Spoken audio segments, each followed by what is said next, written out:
My girlfriend admitted she cheated on me. I needed a real man, she said with a sneer, while my friend sided with her. I just smiled, took my keys and left. This morning my phone exploded with 32 missed calls. Looking back, I should have seen it coming. The signs were there, scattered like breadcrumbs during the last months of our relationship. But when you've been with someone for 3 years, you tend to give them the benefit of the doubt. At least that's what I kept telling myself. It all started with small things. Allison was working late more often, which wasn't unusual during busy seasons. But then came a new perfume I didn't recognize, clothes I'd never seen before in our closet, and suddenly her phone became a sacred object never more than an arm's length away.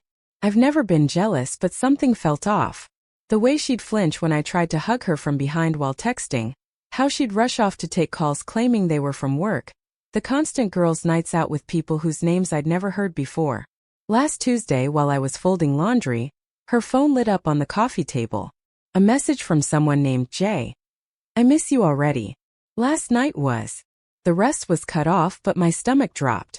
I didn't want to be that guy who checks his girlfriend's phone, but the universe seemed to be screaming, "Wake up!" at me. When she got home that night, I decided to be direct.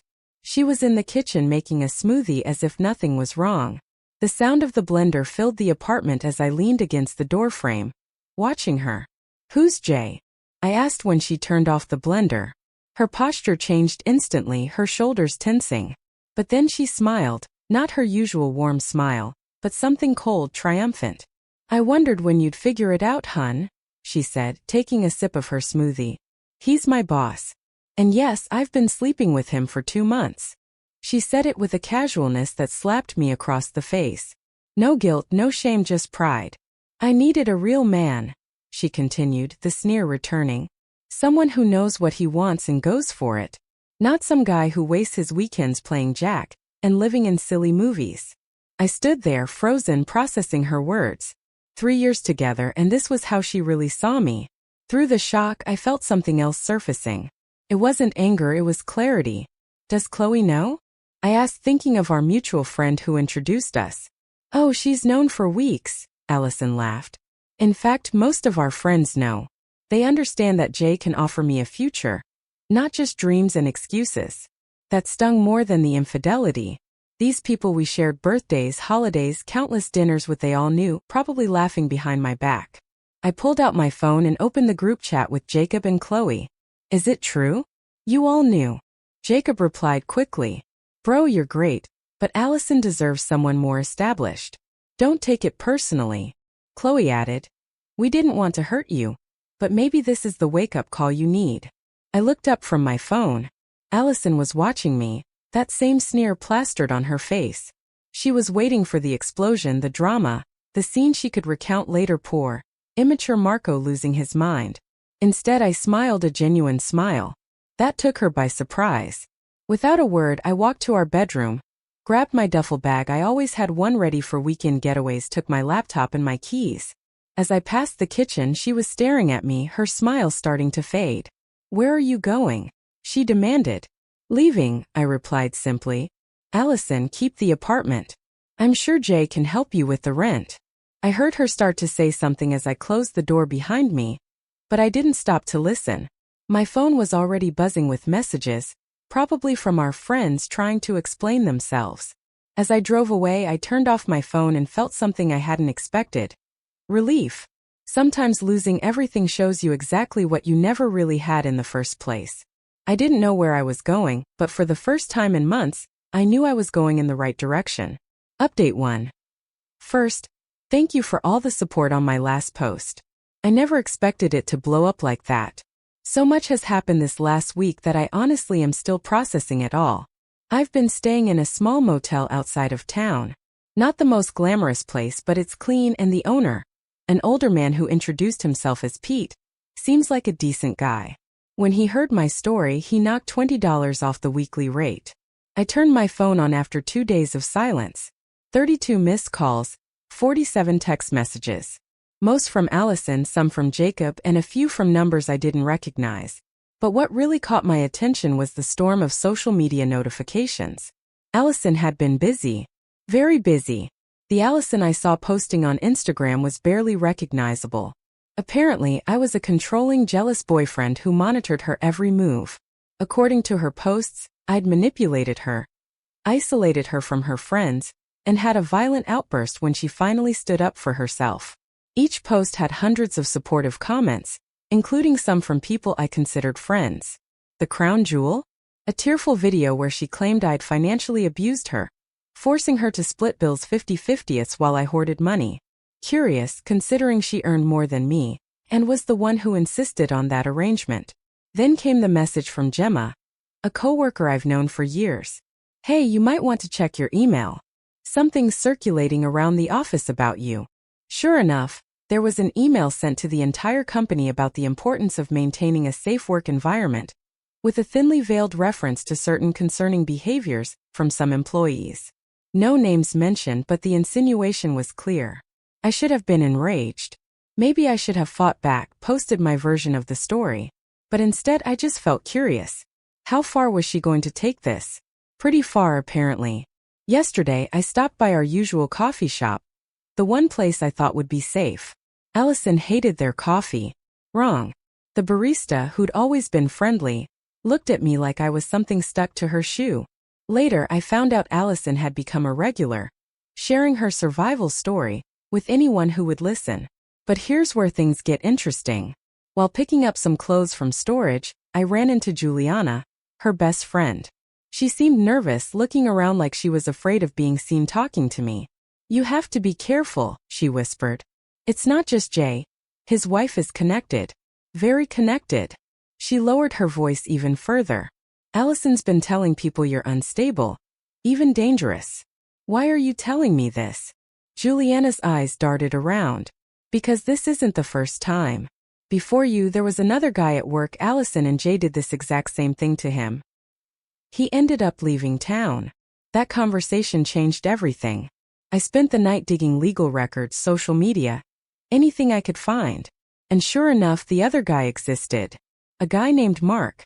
Vanished completely from social media right around the time Allison started working at the company. This morning my landlord called. Allison tried to get me removed from the lease, claiming I'd abandoned the property. When that didn't work, she told him I was threatening her. He called to warn me. Turns out, his sister went through something similar years ago. But here's the best part. While all this was happening, I got a message request on Instagram. The profile was a woman in her 40s, elegant, expensive jewelry. The message was simple. We need to talk about my husband and your girlfriend. Coffee tomorrow? Signed, Mrs. J. I'm meeting her in an hour. Something tells me Allison's real man story is about to get a lot more complicated. The funny thing is, as Allison spins her web of lies, and our friends choose sides without question, I realize something.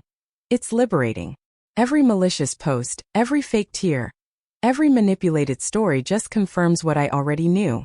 I'm not losing anything that was actually worth keeping. Update 2. Sorry for the delay in updating. These last 2 weeks have been insane. That coffee meeting with Mrs. J changed everything. It turns out she'd been gathering evidence for months, not just on Allison and her husband, but on a pattern of behavior within the company.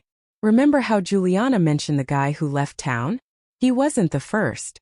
Mrs. J had documented at least 3 similar cases in the last 5 years. Young employees getting involved with Jay, and then Jay helping to get rid of anyone who might expose them. The difference this time, Mrs. J was done staying quiet. She had messages, emails, expense reports, even security footage from the company parking lot. But she wanted one last piece. Something public. That's where the annual company party came in. I had no intention of attending. Why would I? But Mrs. J had other plans. Sometimes, she told me, the best revenge is simply letting people show their true colors. The party was at a fancy hotel downtown. I arrived late, dressed better than I ever had for these events. The looks when I walked in? Priceless. Allison nearly dropped her drink. Her face went from red to white so fast I thought she was going to faint. But here's the best part. I didn't have to do a thing. Chloe was the first to approach, clearly drunk. You have a lot of nerve showing up here, she slurred, loud enough for several groups to hear. After everything you did to Allison. I just smiled. Everything I did? Interesting. Tell me more. That's when Gemma stepped in. Remember my coworker? Turns out she'd been collecting evidence too. Screenshots of Allison bragging about her conquest in company chats. Recordings where she and Jay plotted how to manipulate the story in their favor. Actually, Gemma announced, I think everyone here would like to hear the real story. The next hour was an unstoppable domino effect. Mrs. J chose the perfect moment to make her entrance, tablet in hand. The projector screen, which had been showing corporate fluff, accidentally started displaying a slideshow of incriminating messages and photos. Allison, desperate, tried to maintain control of her narrative. But the real surprise came from Jacob. Yes, good OL. Brothers before host Jacob, except in this case, the hoe could help him advance his career. Jacob had been recording everything with his phone, planning to show it to Jay later to prove his loyalty or something. Instead, he ended up capturing Allison's complete meltdown. You think you're so smart, she screamed, her voice cracking. You and that bitter old woman, ruining everything I built. Jay and we're going to have a life together. That's when Mrs. J decided to share the cherry on top. The divorce papers already signed. Turns out, Jay had already promised Allison the same future he'd promised the others. Same script, different actress, same ending. And the best part? Through all of this, I barely had to say a word. I just watched as years of lies and manipulation crumbled in front of everyone. Juliana, who'd been silent all night, finally spoke. I helped her, she confessed, addressing the now completely silent room. I helped destroy that other guy's reputation. I can't do it again. By midnight, the party was over. Allison had left a mascara-streaked mess. Jay was locked in his office with HR. And those friends who were so quick to believe her couldn't even look me in the eye. As I was leaving, Mrs. J grabbed my arm. Thank you, she said, for being the only one who didn't run. I drove back to my motel room feeling strangely at peace. The owner was still up, watching TV in the office. He looked up as I came in and smiled. Good night. You could say that. This morning my phone hasn't stopped ringing, though with a very different tone. Apologies, explanations, people claiming they never really believed Allison's story. I even got a message from Mark, the guy who left town. Apparently, he'd been following everything through mutual acquaintances. Sometimes karma doesn't need a nudge, it just needs an audience. Update final. Well, here we are. The final chapter of this saga. And trust me, it's been a hell of a ride. So you might want to grab some popcorn for this one. First, the fallout from the company party was bigger than anyone expected. Within 48 hours, both Jay and Allison were invited to resign. But that was just the beginning. Remember those documents Mrs. J had been gathering? Turns out there was more. A lot more. Every expense report Jay falsified to cover his business dinners with Allison. Every email where they plotted how to sabotage other employees. Every manipulated performance review. She handed it all over to the board. The company's legal team moved fast. Very fast. They were less concerned with the infidelities and more concerned with the pattern of workplace harassment and financial fraud. Now both Jay and Allison are facing civil suits. But here's where it gets interesting. Remember Mark, the guy who left town? He came back. And he brought receipts. Literally and figuratively. Turns out he documented everything before he left, including the smear campaign Allison and Jay orchestrated against him. He just didn't know what to do with all that information. Until now. Mrs. J introduced him to her lawyer. 3 days later he filed his own lawsuit. And then something beautiful happened. Other former employees started coming forward, each with their own story, their own evidence. What started as a single scandal quickly turned into an avalanche. Allison tried to get ahead of it. Posted a tearful video saying she was the real victim, that Jay had manipulated her, that she was being unfairly targeted. That's when Juliana finally grew a spine. She posted the screenshots of their private chats. The conversations where Allison mocked her victims, where she bragged about her conquests, where she plotted to ruin people's lives. Last week, Allison showed up at my motel. The owner called me while I was at work. Hey, that girl you told me about. She's making a scene in the parking lot. I took my time getting back. When I arrived, there she was sitting on the hood of my car, mascara running, clutching a manila envelope. I have everything on you, she said, trying to sound menacing even though her voice trembled.